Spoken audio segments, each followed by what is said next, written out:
അപ്പം ഞങ്ങൾ ഡെലിവറി കൊടുക്കണതേ മാഹിയിലോട്ട് ഒരു റേഞ്ച് റോവർ ഇവോക്കാണ് ഡെലിവറി കൊടുക്കണത്. ഫുൾ ഫാമിലി ആയിട്ടാണ് വന്നിരിക്കണത് അല്ലേ? പക്ഷെ കുറേ ആൾക്കാർ വീഡിയോക്ക് വരാതെ മാറിക്കല്ലേ? എല്ലാവരും ഉണ്ട്, കുറേ ആൾക്കാർ അപ്പുറത്തുണ്ട്. നിങ്ങളുടെ പേര് പറഞ്ഞു? അബ്ദുള്ള. ഇത് സിസ്റ്റർ ആണല്ലേ? ഷാദിയ. മാഹിയിലാണ് വീട് അല്ലേ? അപ്പൊ നമുക്ക് കീ കൈമാറല്ലേ?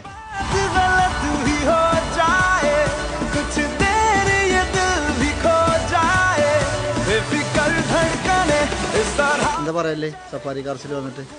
നല്ല തന്നെ. വണ്ടി ഇഷ്ടപ്പെട്ടു.